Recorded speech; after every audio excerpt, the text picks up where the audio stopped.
오늘 전할 말씀은 신약성경 마태복음 13장 1절에서 9절 그리고 18절에 23절까지 한 절씩 교독하겠습니다.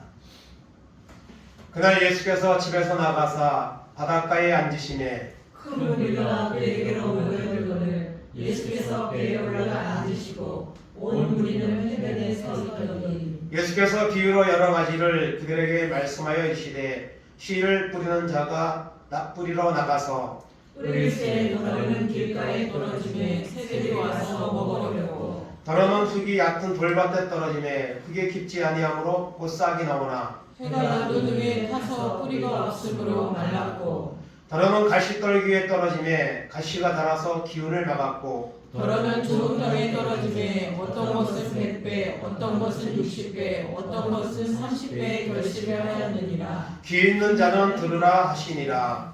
그런즉 씨 뿌리는 비유를 들으라. 아무나 전국 말씀을 듣고 깨닫지 못한 때에는 악한 자가 와서 그 마음에 뿌려진 것을 빼앗나니 이는 곧 길가에 뿌려진 자요 돌밭에 뿌려졌다는 것은 말씀을 듣고 즉시 기쁨으로 받되 그 속에 뿌리가 없어 잠시 견디다가 말씀으로 말미암아 환난이나 박해가 일어날 때에는 곧 넘어지는 자요 가시떨기에 뿌려졌다는 것은 말씀을 들으나 세상의 염려와 재물의 유혹에 말씀이 막혀 결실하지 못하는 자요. 합독합니다. 좋은 땅에 뿌려졌다는 것은 말씀을 듣고 깨닫는 자니 결실하여 어떤 것은 100배 어떤 것은 60배 어떤 것은 30배가 되느니라 하시더라. 아멘.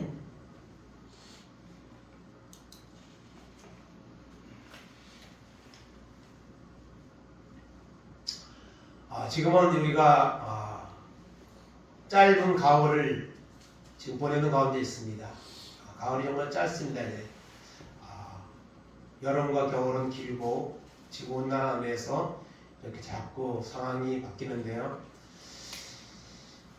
지금은 특별히 수확의 계절이고 결실의 계절입니다. 그래서 농부가 힘써서 농사한 것을 지금 거둬들이는 그런 수확의 계절입니다. 근데 농부만 수확을 하는 것이 아닙니다. 세상의 모든 사람들은 심고 거두는 이런 이제 과정을 겪으면서 살아갑니다. 특별히 우리가 하나님을 믿는 사람으로서 영적으로 하나님 앞에서 과연 어떤 열매를 하나님께 드릴 수 있을 것인가, 어떤 열매를 지금 금년 한 해 동안 맺었는가 하는 우리 자신을 돌아보며 열매 맺지 못했다면 왜 열매 맺지 못했을까? 그러면 열매 맺지 못한 이 상태에 그냥 앉아 있을 것인가? 영적으로 내가 다시 씨를 뿌리고 말씀을 듣고 기도하고 해서 다시 열매를 맺는 단계로 나아가는 그런 첫걸음을 다시 뗄 것인가? 우리가 말씀을 통해서 은혜를 나누기를 원합니다. 오늘 말씀의 제목을 한번 따라하겠습니다. 말씀을 듣고 깨닫고 행하라. 아멘. 듣고 깨닫고 행하라. 행하는 데까지 나가야 됩니다. 그 사람이 예수 믿는 사람이고 그 사람이 열매 맺을 것이고 그 사람이 여러분 천국 갈 줄로 믿습니다. 그래서 오늘 씨 뿌리는 이 비유를 통해서 우리의 영적인 모습을 돌아보기를 원합니다. 오늘 말씀을 보면 네 가지의 밭이 나옵니다.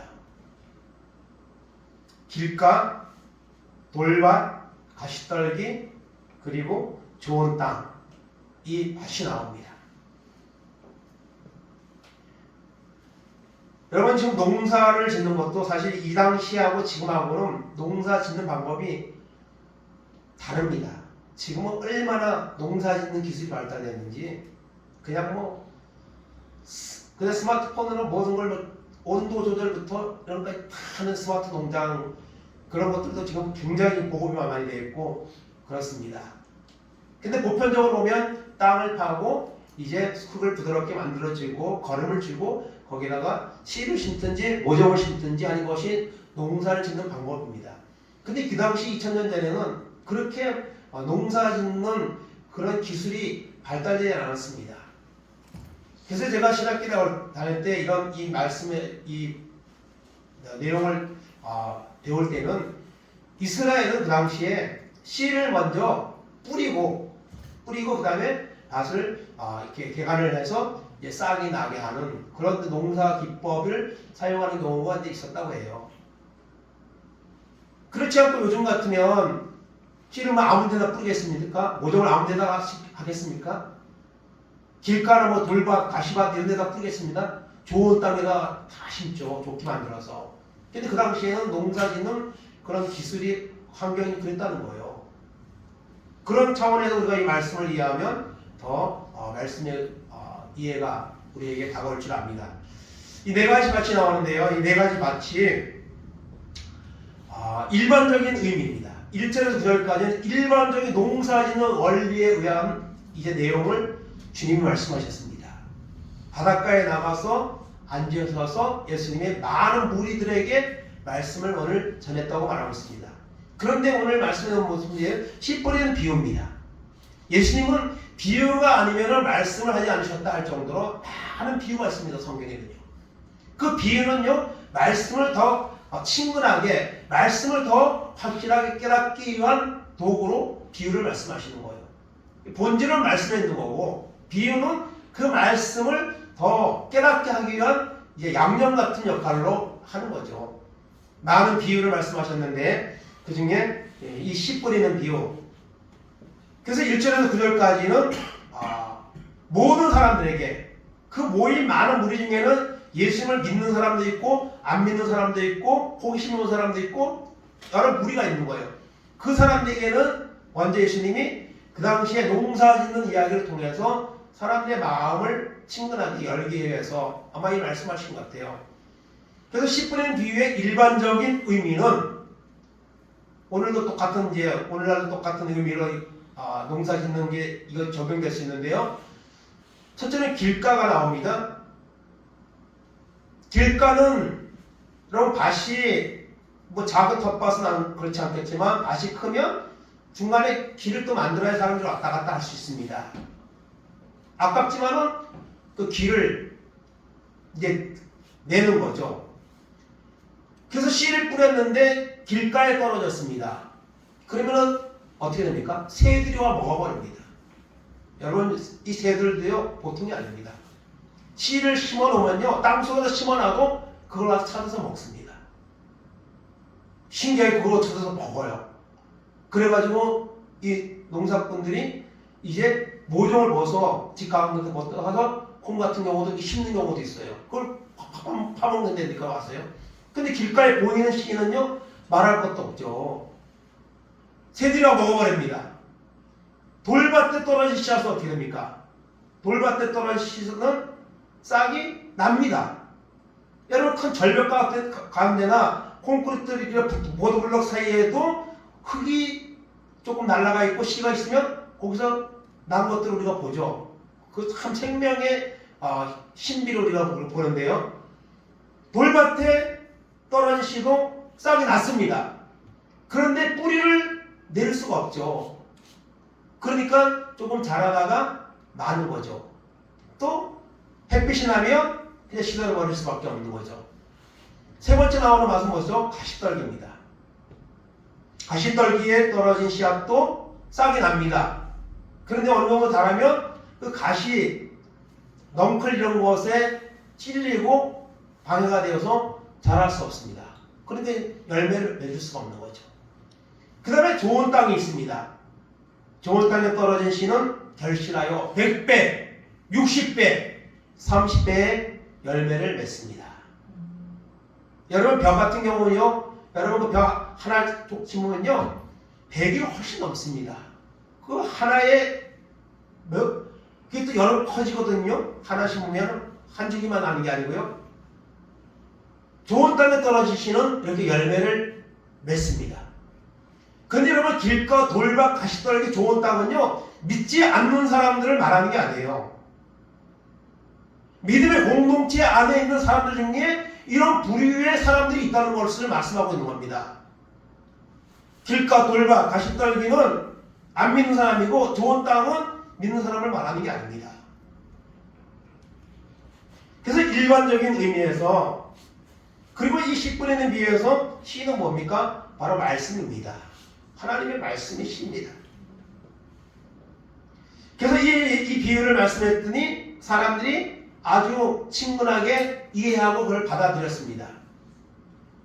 근데 예수님이 농사 이야기만 하실 분이 아니시죠. 나중에 제자들이 물었습니다. 주님, 그 비유의 영적인 의미가 무엇입니까? 가르쳐 주시옵소서 하고 요청을 했습니다. 일반 사람들에게도 할 수 있지만 일반 사람들은 들어도 깨닫지 못합니다. 오늘 하나님 믿지 않는 사람들이 하나님 말씀 전하면요 잘 깨닫지 못합니다. 교회 안에 있는 사람들도 잘 못 깨닫는 경우가 있는데, 그래서 그 비유에 대해서 나중에 제자들에게 예수님이 영적인 의미를 설명을 해주셨습니다. 그런 이 네 가지의 밭이 나오는데 이 영적인 의미가 뭐냐는 것이죠. 첫째는 길가입니다. 길가는 오늘 말씀을 보니까 천국 말씀을 들으나 깨닫지 못한다 했어요.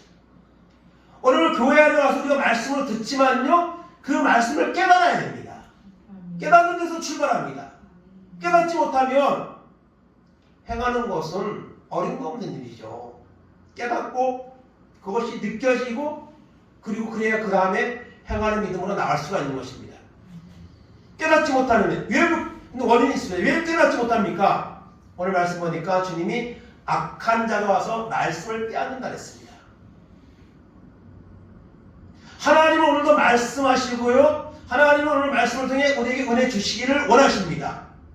그런데 악한 마귀가 이것을 집중하지 못하게, 깨닫지 못하게 역사를 하고 있다는 사실을 알아야 됩니다. 그래서 우리는 말씀을 들을 때에 어떻게 해야 돼요? 집중해서 경청해야 됩니다. 집중해서. 자문 6장 4절 다 같이 보겠습니다. 내 눈을 잠들게 하지 말며 눈꺼풀을 감기게 하지 말고. 아멘.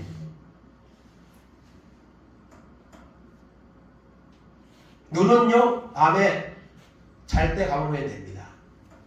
그 외 시간에는 눈을 감으면 안 됩니다. 하나님의 특히 말씀을 들을 때에 눈을 감으면 안 됩니다. 마음을 닫으면 안 됩니다.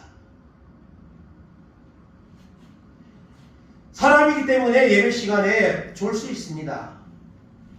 그런데요 저도 신앙생활 전에 있던 교회나 청년 시절에 쭉 다녔던 교회나 또 오늘 예배를 인도하고 이렇게 보면 이 조는 것은요 습관적이에요. 습관적이에요. 대부분의 사람들이 습관적입니다. 그래서 말씀을 들을 때에 우리가 경청해서 들어야 됩니다. 집중해서 들어야 됩니다. 마귀는 그것을 듣지 못하게 합니다. 졸게 하고 딴 생각하게 하고, 그래서 말씀을 듣지 못하게 하고 은혜 받지 못하게 하죠. 이 재밌는 얘기가 있습니다. 어떤 이제 분이 있는데 교회만 오면 조는 거예요. 차는 거예요. 그래서 어떤 나라는 목사님이 이 중에서 지옥 가기 원하시는 분은 아멘 하시기 바랍니다 하고 했더니 그분이 뻗떡 일어나서 그냥 아멘 이렇게 하는 거예요. 그러니까 이게 집중을 하고 그냥 혼미 상태에 있다가 아멘 하시기 바랍니다. 그래서 좀 소리를 강하게 놓더니 일어나서 아멘. 그런 분들이요 꼭 나갈 때 목사님하고 인사할 때 오늘 은혜 받았습니다. 그런 경우가 많다는 거예요. 아니 얘 말씀을 듣지도 않고 집중하지도 않고 졸고 자다가 갔는데 무슨 은혜를 받습니까? 여러분 영적으로 길가에 떨어지시는 악한 자가, 마귀가 은혜를 못 받게 하는 것이 이 마귀가 하는 일입니다. 그래서 영적으로 우리가 자면 안 됩니다. 성경 보면 사도행전에 바울이 그렇게 설교를 잘하는데도 유도고라는 청년이 창가에 번터서 앉아 졸다가 떨어져 죽잖아요. 그런데 하나님의 영광이 덕이 안 되니까 바울이 가서 기도해서 다시 살리잖아요. 그래서 길가에 떨어진 신은요 싹도 내보지 못하는 거예요. 그 상태에서 그냥 새가 먹어버리는 거예요. 악한 자가 오늘 교회는 다니지만은 길가에 떨어진 씨와 같이 말씀을 전혀 받아들이지 못하는 악한 마귀의 모든 것을 빼앗겨버리는 이런 사람들이 교회 안에 있다는 겁니다. 두 번째 나오는 게 뭡니까? 돌밭입니다. 돌밭은 말씀을 듣고 기쁨으로 받으나 뿌리가 없어 넘어지는 자라 그랬습니다. 말씀을 들었어요. 뭐 은혜 받았어요. 뜨거워요. 그런데 뿌리가 없어요. 그런 분들 있으세요. 저도 교회 옛날 청년부 이런 거 보면 기도원 같은 데 옛날에 많이 가잖아요. 기도원 가서 막 은혜 받고 이렇게 온 사람 있어요. 근데요, 금방 제자리로 돌아가는 분들 많이 봤어요. 뿌리가 있어야 됩니다. 여러분, 은혜라는 것은 점진적으로 어느 정도 축적되고 쌓아나가는 그런 의미가 있는 거예요. 물론 단번에 은혜 받고 변화되고 완전히 달라지는 경우도 있지만 계속 말씀을 들음으로써 이 은혜가 쌓이고 말씀이 쌓여서 있을 때에 쉽게 넘어지지 않는 겁니다. 그래서 돌밭에 떨어진 씨는 기쁨으로 듣고 기쁨으로 받으나 뿌리가 없어서 넘어지는 자였습니다. 원인은 뭐죠? 환난이나 박해가 올 때 넘어진다는 거예요. 평상시 그냥 잘 나갈 때는 펼치도 안 나고 넘어지지 않는데 환난이 오고 박해가 올 때에 넘어지는 자가 바로 돌밭에 떨어진 씨앗이라고 말씀하고 있습니다. 여러분, 큰 나무 있을수록 뭐가 깊죠? 뿌리가 깊게 박혀 있는 거예요. 그게. 나무는 큰데 뿌리가 없으면 넘어지는 겁니다.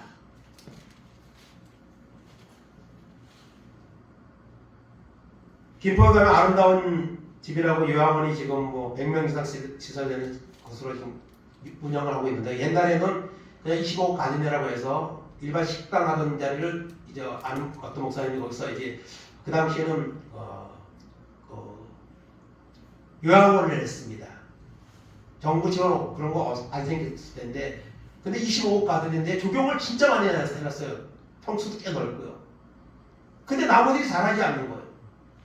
나중에 바람 불고 태풍 보니까 다 쓰러져 버렸어요. 자라지도 않고 있다가 보니까요, 뿌리가 없는 거예요. 이 고물을 갖다가 이제 그 운반할 때 감아놓은 걸 갖다가 그냥 갖다 심어놓은 거예요. 그걸 풀지도 않고. 엉터리죠, 완전히. 그러니까 그 나무가 자랍니까? 못 자라는 거예요. 여러분, 신앙의 뿌리가, 말씀의 뿌리가 우리 속에 여러분 자리 잡혀야 됩니다. 그래서 환란이 올 때에도 전혀 요동하지 않는 그 믿음이 진짜 믿음인 겁니다. 돌밭에 떨어진 씨는 여러분 넘어지는 자예요. 오늘은 여러분 넘어진 자가 얼마나 많습니까?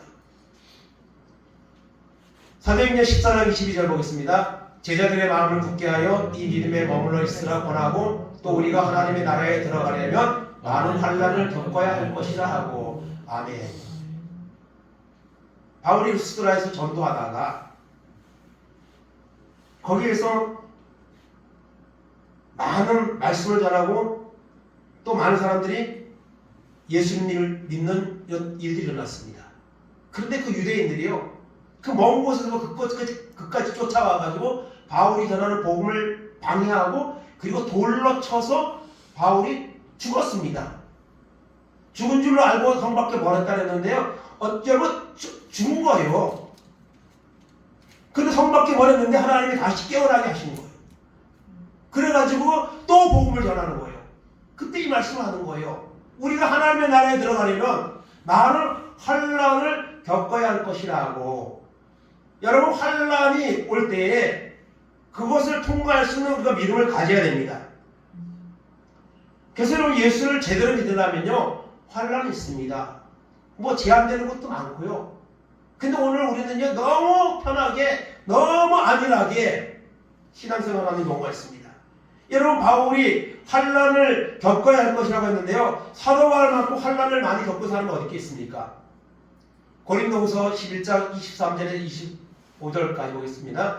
그리 그리스도의 일꾼이냐 정신없는 말을 하거니와 나는 더욱 그러하도다. 내가 수고를 넘치도록 하고 옥에 갇히기도 더 많이 하고 매도 수 없이 맞고 여러 번 죽을 뻔하였으니 유대인들에게 사실에서 난 감암매를 5번 맞았으며 3번 대장으로 맞고 1번 돌로 맞고 3번 파선하고 1주야를 깊은 바다에서 지냈으며 여러 번 여행하면서 강의 유언과 강도의 유언과 동족의 유언과 이방인의 유언과 신의 유언과 광야의 유언과 바다의 유언과 거짓 후계 등의 유언을 당하고 또 수고하며 애쓰고 여러 번 자지 못하고 줄이고 목마르며 여러 번 굶고 춥고 헐고 서더라. 아멘. 이 말씀 속에서 바울이 예수님 만나고 나서 순교하기까지 당한 그 흔적들, 그 고난의 모습들을 우리가 여기서 볼 수 있잖아요. 여기 우리 한 가지로 해당하는 거 있습니까? 정말 보통 정도의 고난이 아닙니다. 정말 엄청난 고난들을 수없이 당했다고 사도 바울은 고백하고 있습니다. 그래서 갈라디아 6장 17절에서 말하죠. 누구든지 나를 괴롭게 하지 말라. 내 몸에 예수의 흔적을 지녔노라. 예수의 흔적을 지녔다는 말이 무슨 말입니까? 예수님처럼 수많은 고난의 흔적들을 갖고 있다는 거예요. 우리가 주님 때문에 당한 고난의 흔적이 있습니까? 우리에게? 과연?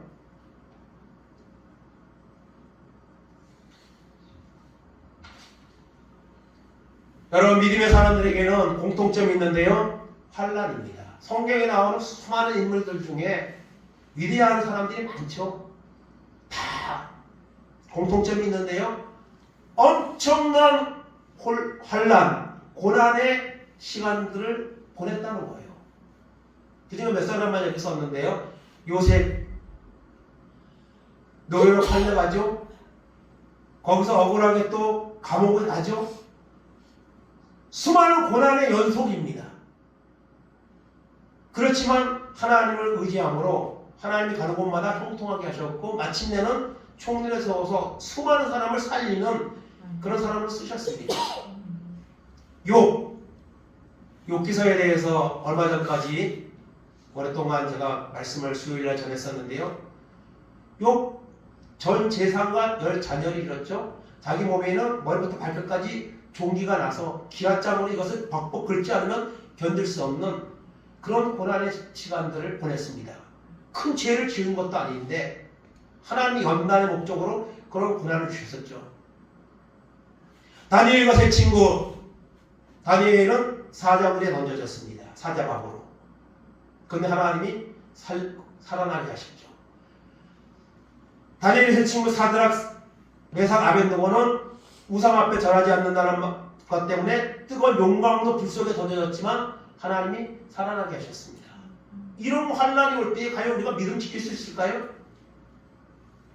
12명의 제자들은 모두 다 순교자로 자기의 삶을 마감했습니다.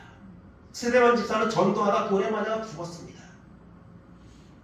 여러분, 믿음의 사람들에게는 환난이 있습니다. 이런 공통점이 있는 거예요.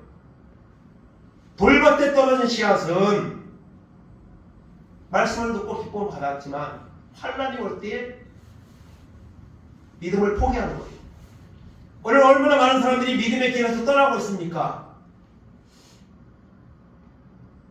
세 번째는 가시떨기입니다.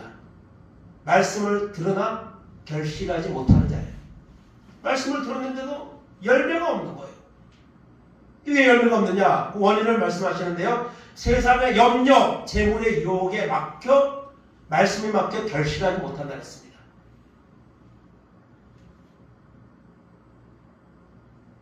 가시떨기에 떨어진 씨앗이 어느 정도까지 자라다가 가시에 찔려서 막혀서 결실까지 못 가잖아요. 오늘날은 우리가 말씀을 듣지만은 결실을 못하는 경우가 많아요. 열매가 없는 신앙. 얼마나 많은 사람들이 여기에 머물러 있습니까? 그래서 재물의 그 염려가 먼저 나오는데요. 빌립보서 4장 6절 7절 보겠습니다. 아무것도 염려하지 말고 다만 모든 일에 기도와 간구로 너희 구할 것을 감사함으로 하나님께 아뢰라. 그리하면 모든 지각에 뛰어난 하나님의 평강이 그리스도 예수 안에서 너희 마음과 생각을 지키시리라. 아멘. 세상 것 때문에 염려하느라고, 돈 때문에, 세상에 사는 것 때문에, 자녀 문제 때문에 염려하느라고 하나님 앞에 나오지 못하고 하나님 앞에 집중하지 못하는 경우가 얼마나 많습니까? 근데 사도 바울은 말합니다. 염려하지 마라. 성경에 염려하지 말라는 말이 얼마나 많습니까? 염려하는 그 시간에 하나님 앞에 기도하라고 말씀합니다. 그럼 하나님이 도와주신다는 거예요. 믿음 있는 사람은 그 말씀을 순종하는 거예요. 오늘 세상에 살아가는 것 때문에, 염려 때문에 우리가 신앙에 집중하지 못하고 열매로까지 나가지 못하는 이런 현실에 우리가 안주하고 있는 경우가 얼마나 많이 있습니까? 또 한 가지는 재물의 유혹이라 해서 재물의 유혹. 재물 때문에 사람들이 죄를 짓습니다. 오늘 세상은 죄가 넘쳐나죠? 그 죄의 뒤에는 다 뭐가 있습니까? 거의 다 돈 문제입니다. 돈 때문에 죄 짓는 거 사람들이에요. 재물 때문에 사람들이 죄를 짓습니다. 재물 때문에 사람들이 넘어집니다. 인생을 여러분 망칩니다. 디모데전서 6장 10절 봅니다. 돈을 사랑함이 일만하게 뿌리가 되나니 이것을 탐내는 자는 미혹을 받아 믿음에서 떠나 많은 근심으로서 자기를 찔렀도다. 아멘. 돈을 사랑함이 일만하게 뿌리입니다. 하나님 믿는 사람들도요, 돈에 거기에 매이면요, 믿음의 여러분 도전을 받고 믿음의 태고를 가져옵니다. 돈 때문에.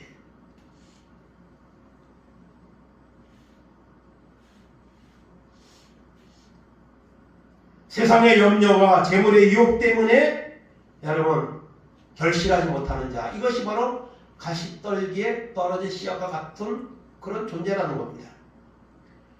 마지막으로 네 번째는 좋은 땅입니다. 좋은 땅. 좋은 땅에 떨어진 씨앗은 결실이 있습니다. 그리고 100배, 60배, 30배 열매를 맺는다 그랬습니다. 그 좋은 땅에 떨어진 씨는 왜 이렇게 열매를 맺습니까? 영적으로 보면 말씀을 듣고 깨닫고 말씀대로 행할 때에 이런 열매가 오는 거예요. 우리에게 나타나는 거예요. 말씀을 순종할 때에 얼마나 놀라운 일들이 일어납니까? 성경에 수없이 나오잖아요. 말씀을 순종할 때에 홍해가 갈라지고 요단강에 흐르는 물이 멈춰서 여리고로 건너가게 하시고, 또 말씀을 들을 때에 에스겔 골짜기에 마른 뼈가 일어나 분내가 되는 이런 놀라운 역사가 일어나죠. 말씀에 순종할 때에 이런 여러 역사가 일어나는 겁니다. 그래서 우리는 말씀을 듣고 그 다음에 깨닫고 행하는 믿음으로까지 나아가야 됩니다. 그런데 말씀을 듣는 것조차도 사람들은 관심 없어요. 그러니 그 말씀을 들어도 깨닫지 못하죠. 깨닫지 못하니 무슨 열매가 있겠습니까? 열매가. 나무를 보면 열매를 안다고 주님이 말씀하셨죠. 산상수훈의 결론에서. 열매를 보면 나무를 하는 것처럼 우리가 영적으로 열매가 있어야 됩니다. 하나님 앞에 나와서 뜨겁게 예배하는 열매, 기도하는 열매, 안 믿는 사람에게 전도해서 예수 믿게 하는 열매, 또 성령의 9가지 열매, 입술의 열매, 이런 열매들이 하나님을 온전하게 믿고 순종하는 자에게 여러분 맺혀지게 되어 있습니다. 그런데 그런 열매들이 오늘 우리에게 있는 것이죠.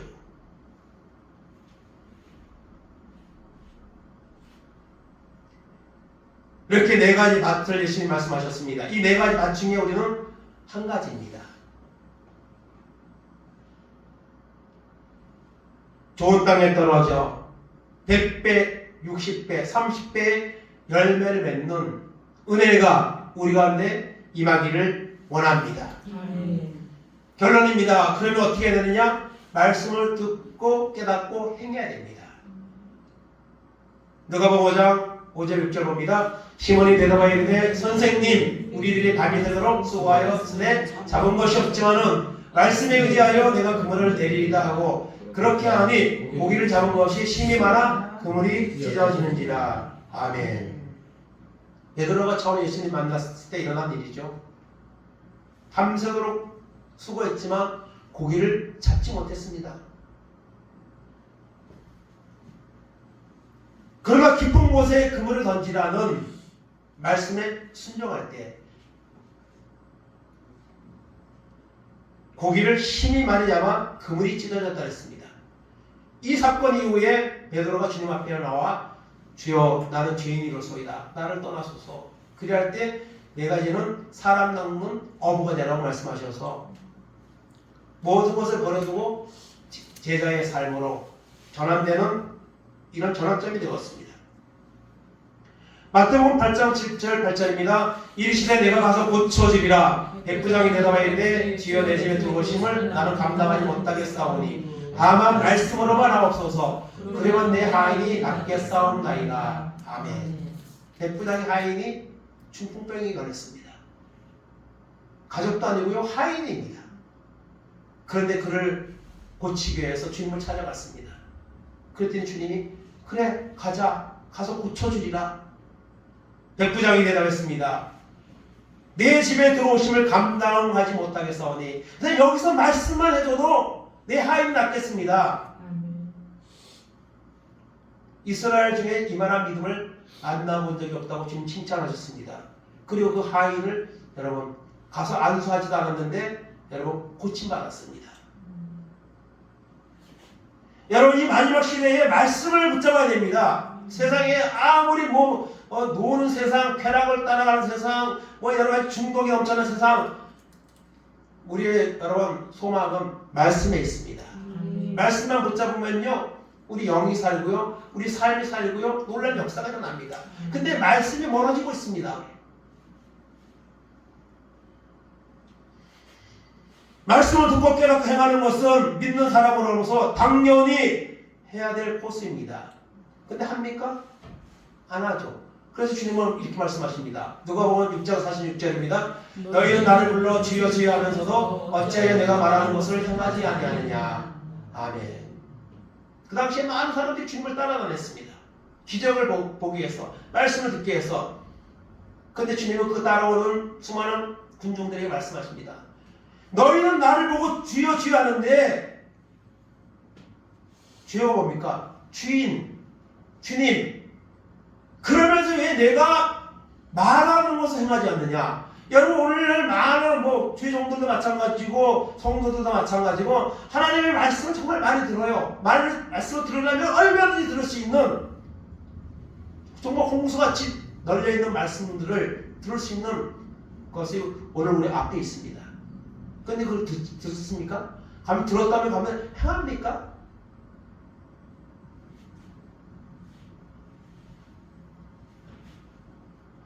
여러분 입으로 주여주여 하지 마시고요. 그 주님의 말씀대로 행하는 이런 사람들이 되기 원합니다.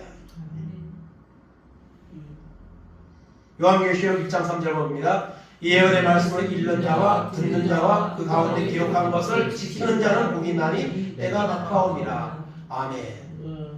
하나님의 말씀을 읽는 자, 듣는 자, 그리고 그 가운데 기록한 것을 지키는 자가 복이 있다 했습니다. 읽고 듣기만 하면 안 됩니다. 지키는 자가 복이 있다고 말씀합니다. 때가 가까웁니다. 2000년 전에 주님이 하신 말씀이에요. 때가 가깝다는 거예요. 종말이 가깝다는 거예요. 주님이 오시는 날이 가깝다는 겁니다. 2000년 지났습니다. 얼마나 더 가까워졌을까요? 그리고 오늘 우리가 세상을 보면 여러분 이 지구는요 지금 수년 내에 아니면 며칠 내에 망해도 이상하지 않을 정도로 그런 환경들이 조성되어 있습니다.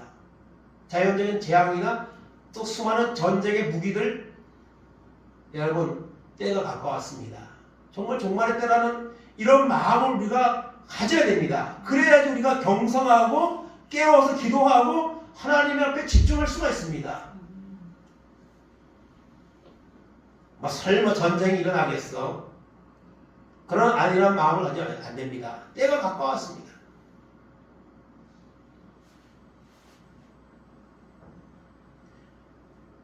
오늘 말씀을 정리합니다. 길가 돌밭 가시떨기 밭은 공통점이 뭡니까?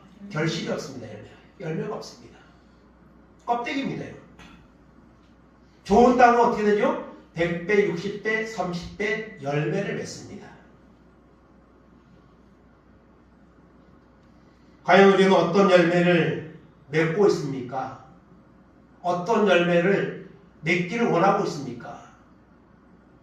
마태복음 7장 20절 21절 봅니다. 이러므로 그들의 열매로 그들을 알리라. 나더러 주여 주여 하는 자마다 나 천국에 들어갈 것이 아니요 다만 하늘에 계신 내 아버지의 뜻대로 행하는 자라야 들어가리라. 아멘. 이 말씀이요, 성경에서 제일 무서운 말씀이라고 어떤 분은 이렇게 표현을 하는데요, 입으로만 주여 주여 한다고 해서 천국 가는 게 아닙니다. 교회 안에 와서 예배당에 있다고 해서 천국 가는 것이 아닙니다. 다만 하늘에 계신 내 아버지의 뜻대로 행하는 자가 들어간다 했습니다. 하나님의 말씀을 듣고 우리는 그 뜻대로 행하는 자가 되어야 됩니다. 그래야지 열매가 있습니다. 그 열매는 하나님의 나라에 들어갈 수 있다는 여러분 증거가 될 것입니다.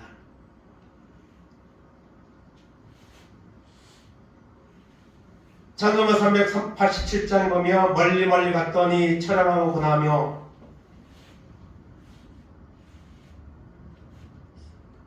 지금 내게 오셔서 떠나가지 마시고 길이 함께 하소서, 이런 찬양의 가사가 있는데요, 오늘 사람들은요 하나님과 점점 멀어지려고 합니다. 멀어지고 있습니다. 이런 시대에 오늘 말씀을 붙잡고 우리가 하나님의 은혜를 사모하고 하나님의 은혜를 받아서 정말 100배, 60배, 30배 결실을 맺을 수 있는 그 열매 때문에 기뻐할 수 있고 그 열매 때문에 주님이 기뻐하는 삶을 드릴 수 있는 그런 사람으로 살아가는 은혜가 오늘 예배를 드리는 우리 가운데 임하기를 간절히 바랍니다. 말씀을 통해 나는 길가인가? 나는 돌밭인가? 가시떨기인가? 좋은 땅인가? 우리 자신을 돌아보면서 하나님, 나의 모습이 길가, 돌밭, 가시덤불에 해당하는 것 같습니다. 그러나 좋은 땅에 떨어진 씨앗 열매 맺은 것처럼 이제 내가 더 하나님 앞에 나와 예배하고 주의를 지키고 기도하고 말씀 듣고 붙잡고 그 말씀대로 살아서 열매 맺는 사람으로 살아갈 수 있도록 하나님 나를 도우시고 인도하여 주옵소서. 그렇게 결단하고 행동으로 옮길 때에 우리의 삶은, 우리의 신앙은 여러분 달라질 것입니다. 그리스도의 장성한 분량에 이르기까지 자라는 이런 사람으로 바꿔진 역사가 일어날 겁니다. 이것은요 그냥 아멘에 딱 되는 게 아니고요, 행동으로 옮겨서 이 마지막 때에, 이 결실의 계절에, 이 마지막 때에 열매로 하나님께 영광을 돌리고 하나님이 주시는 구원의 은혜를 받는 이런 은혜가 있기를 바랍니다. 요한복음 15장 8절에 보면 너희가 열매를 많이 맺으면 내 아버지께서 영광을 받으실 것이요 너희는 내 제자가 되리라고 말씀하셨습니다. 이 마지막 때에 열매 맺어서 하나님 앞에 영광을 돌리고 열매 맺어서 나도 사람들에게 예수 믿는 사람인 거 보여주고 간증할 수 있는 이런 은혜가 오늘 예배를 드리는 우리 모두에게 임하기를 주님의 이름으로 축원을 드립니다. 아멘. 이 시간 나같이 또 하나의 열매를 바라시며 이런 찬양이 있는데요, 1절만 같이 나오는 것 같이 부르고 난 후에 말씀 붙잡고 하나님 우리 신앙을 돌아보며 우리 하나님 회개하며 하나님 또 하나의 열매를 바라시며 하나님 나를 부르시고 이 땅에 보내시고 인도하셨는데 그 주님의 말씀에 화답하는 우리 될 수 있도록 결단하는 기도를 하나님께 드리겠습니다. 감사해요 깨닫지 못했었는데 내가 얼마나 소중한 존재라는 걸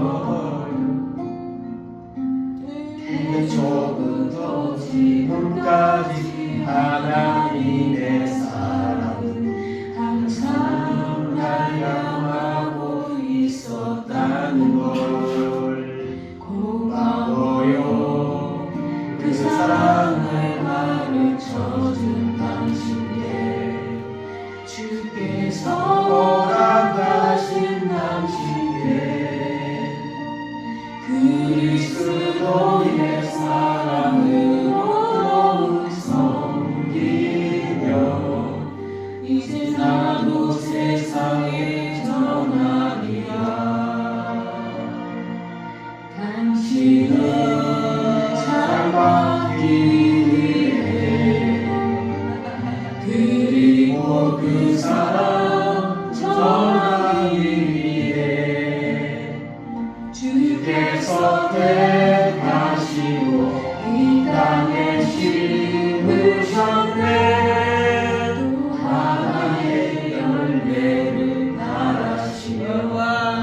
같이 기도하겠습니다.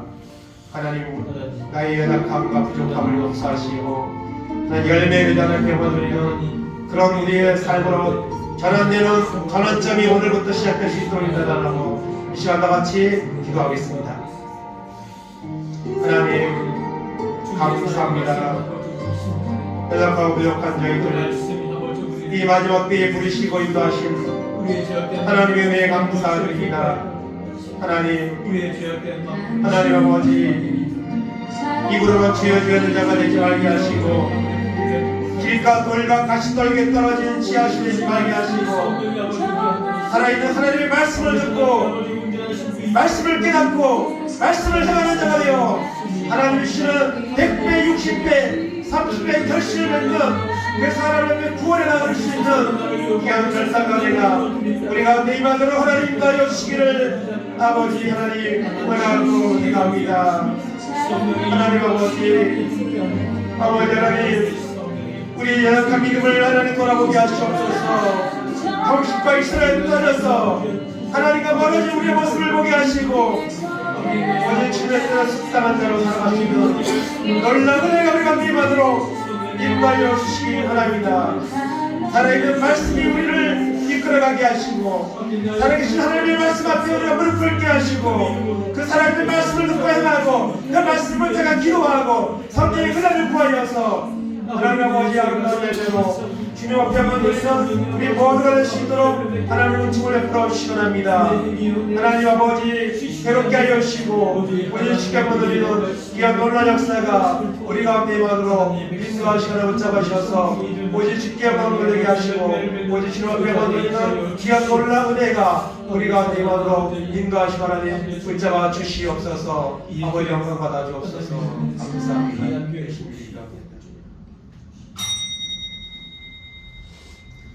하나님 감사합니다. 모세가 고백한 것처럼 세월이 하나님 너무 빨리 흘러갑니다. 2024년도 이제 얼마 남지 않았습니다.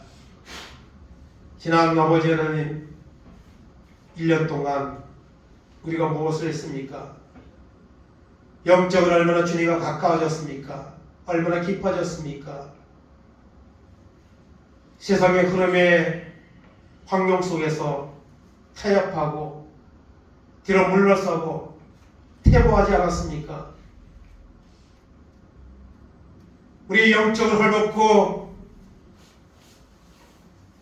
나태하고 부족한 것을 보게 하시고 라오디게 교회에게 말씀하신 것처럼 회개하라 열심을 내라는 주님의 음성을 다시 한번 우리가 듣게 하셔서 좋은 땅에 떨어진 씨앗과 같이 살아있는 말씀을 듣고 우리가 은혜 받고 변화되고 성령의 은혜를 받아서 이 마지막 때에 좋은 땅에 떨어진 씨앗과 같이 열매를 맺어 하나님께 영광을 돌리며 그 열매 때문에 우리 스스로도 기뻐하며 또 간증할 수 있는 믿음의 사람들로 나아갈 수 있도록 은혜 베풀어 주시옵소서. 감사드리며 예수님의 이름으로 기도하옵나이다. 아멘. 일어나셔서 찬송을 53장 찬송하겠습니다.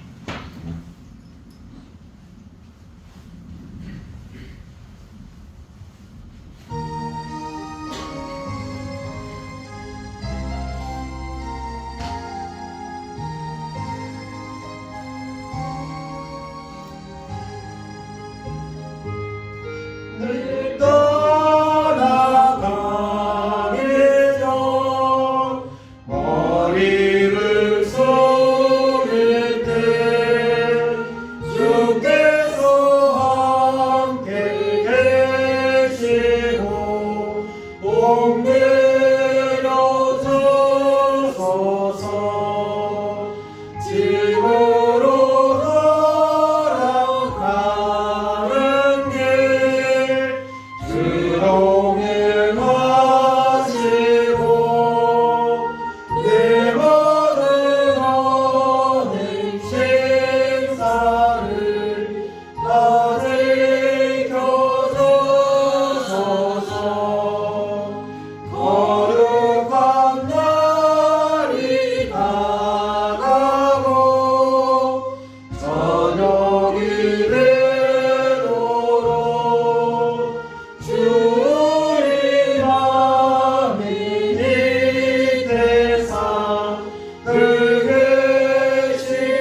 지금은 우리 주 예수 그리스도의 은혜와 하나님 아버지의 놀라우신 사랑하심과 성령의 감화감동 교통하심이 주의 날이 가까운 이 마지막 때를 살고 있음을 깨닫고 좋은 땅에 떨어진 씨앗과 같이 말씀을 듣고 깨닫고 행하는 자가 되어 아름다운 열매로 하나님께 영광을 돌리며 그 아름다운 열매를 간증하며 살아가는 귀한 삶을 살아가기를 결단하는 우리 모든 성도들 머리 위에 저들의 가정 위에 자녀들 위에 하는 산업들 위에 이 나라 이 민족 위에 이제부터 영원까지 함께 있을지어다. 아멘. 이상으로